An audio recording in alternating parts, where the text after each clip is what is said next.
Le 20 janvier 2025, le président Donald Trump a signé un décret portant sur la réévaluation et le réaménagement de l'aide extérieure des États-Unis concernant des programmes spécifiquement comme le PIM ou alors des programmes beaucoup plus dédiés à la prise en charge de certaines pathologies comme le VIH-Sida, la tuberculose et même le paludisme. Avec un effet immédiat de 90 jours, ça veut dire que pendant 90 jours, les États-Unis n'apportent plus leur aide financière à plus de 55 pays concernant ces différents programmes. Il y en a plusieurs, mais ça cible principalement ces trois pathologies, notamment le VIH-Sida, le paludisme, la tuberculose. Et forcément, les conséquences sont immédiates. Je vais prendre un exemple d'un pays comme le Cameroun où le ministre de la Santé a signé un communiqué il y a de cela 24 heures dans lequel il signalait en fait l'impact de ce décret directement au Cameroun, parce que pour l'expliquer de manière simple et de manière triviale, un pays comme le Cameroun reçoit de l'aide étrangère américaine pratiquement tous les ans pour financer des programmes de sensibilisation, de prise en charge et même de subvention des médicaments comme ceux pour lutter contre le VIH-Sida, le paludisme, la tuberculose, financer la recherche, financer des études de prévention ou alors des campagnes de sensibilisation. Donc, c'est un ensemble de programmes qui sont financés par cet argent qui provient des États-Unis. Et forcément, lorsque le président américain décide de stopper toutes ces subventions pour 90 jours, lorsqu'on dit 90 jours, ça veut dire pratiquement 3 mois sans aucune subvention, et que quelques jours après, on a déjà des ministres en Afrique qui notifient cela en présentant les conséquences, parce que les conséquences sont immédiates. Il faut préciser que ces programmes font vivre de nombreuses personnes, déjà de manière directe. Quand je dis de manière directe, ça veut dire que ces programmes recrutent des experts qui sont payés grâce au financement de ces programmes-là. Il y a des études qui sont financées par ces programmes. Il y a des actions de santé publique qui sont menées grâce à ces programmes. Maintenant, il y a des perdants sur le plan secondaire, c'est-à-dire les patients, parce que ces programmes permettaient de subventionner parfois certains médicaments pour que les prix soient très accessibles ou parfois même gratuits, subventionner certaines prises en charge, subventionner certains examens, subventionner un ensemble de choses, parfois même la construction et le fonctionnement de certaines structures hospitalières. Donc lorsque le président américain décide de stopper tout cela, on comprend directement les conséquences qui sont immédiates. Les conséquences sont immédiates, mais j'ai envie d'avoir un avis tranché par rapport à tout cela. C'est clair que nous allons souffrir. Ça veut dire les patients qui sont pris en charge et bénéficiant de ces programmes vont beaucoup souffrir ces prochains jours parce que peut-être seront obligés de payer leurs médicaments au vrai prix, seront peut-être obligés de ne plus bénéficier de certaines facilités. Peut-être certains professionnels de santé travaillant pour ces programmes ne vont plus bénéficier d'un certain type de subvention de recherche ou alors même de leur salaire tout naturellement. Peut-être certains programmes vont être totalement annulés et supprimés, ce qui aura une conséquence sur le plan de la santé publique en termes de médecine primordiale, secondaire et tertiaire très importante. Mais en même temps, ça me pousse aussi à la réflexion et je voudrais avoir ton avis en commentaire parce que ça montre en fait que nous sommes des mendiants. Ça montre en fait que nous sommes en Afrique, on parle de 55 pays, nous sommes en Afrique, mais en fait nous sommes des mendiants des États-Unis. Ça veut dire que pour soigner les populations africaines, nous avons besoin des subventions américaines. Et je me demande bien, dans une dynamique diplomatique, comment est-ce qu'on va être respecté lorsque nous continuons d'être les mendiants des autres?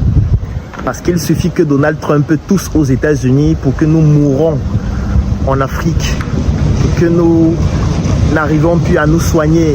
Il suffit juste que Donald Trump signe un décret pour que des millions de patients, parce que là on parle de plus de 20 millions de patients qui vont être touchés par un document que Donald Trump a signé. Est-ce qu'on peut parler réellement Est-ce qu'on peut parler d'indépendance dans ce genre de cas de figure? Est-ce qu'on peut dire que nous sommes indépendants? Est-ce qu'on peut dire que nous sommes souverains sur le plan sanitaire? Est-ce qu'on ne devrait pas nous-mêmes réfléchir à comment faire pour financer notre santé?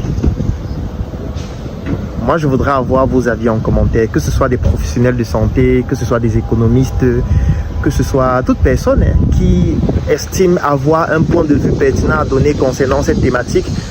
J'aimerais avoir votre avis. Est-ce qu'on ne devrait pas s'intéresser un peu plus à la médecine traditionnelle pour pouvoir mieux la valoriser? Est-ce que nos industriels ne doivent pas beaucoup plus s'intéresser au financement dans le domaine de la santé, dans le domaine de la médecine, dans le domaine de la recherche? Est-ce qu'on est vraiment indépendant lorsque la santé de nos populations dépend d'un pays étranger, dépend des subventions? Parce que fondamentalement, nous sommes des mendiants. Dans le sens propre du terme, nous sommes des mendiants. Parce que pour soigner nos patients, on a besoin des subventions. Pour faire de la recherche, on a besoin des subventions. Pour lancer nos programmes de dépistage, de prise en charge, on a besoin des subventions, c'est-à-dire de l'aide. C'est-à-dire que chaque année, nous tendons la main, on nous donne de l'argent. Et quand on ne nous donne pas cet argent, on crie, on pleure, on supplie, on demande pardon, aidez-nous. L'Afrique va rester mendier comme ça jusqu'à quand? Donc moi, j'ai vraiment besoin de vos avis en commentaire. Je parle là en tant que médecin, je parle aussi en tant qu'entrepreneur, je parle en tant qu'Africain, je parle en tant qu'un citoyen qui aimerait contribuer et qui se bat pour contribuer. Parce qu'au final, lorsque beaucoup de personnes ne comprennent pas le pourquoi de cette effervescence entrepreneuriale dont nous faisons la promotion, c'est parce que lorsque nous contribuons à développer des entreprises, nous contribuons aussi à créer de la richesse. Et cette richesse a pour but d'augmenter notre PIB, notre indice de développement humain, d'augmenter même notre capital financier, de nous permettre d'avoir les capitaux nécessaires pour investir dans ces domaines stratégiques comme la recherche, comme la santé, comme les programmes de dépistage, comme tout ce qui tourne autour de la médecine. Parce que plus nous allons avoir des entrepreneurs, des industriels puissants, et plus nous aurons des capitaux qui vont permettre à nos États, en commençant déjà par nous-mêmes, de pouvoir investir dans ces différents secteurs-là. Sinon, nous allons rester des mendiants à vie. On va toujours nous parler des évacuations sanitaires, on va toujours nous parler de nos patients, de nos... Quand on parle de patients, là, on a l'impression que c'est lointain.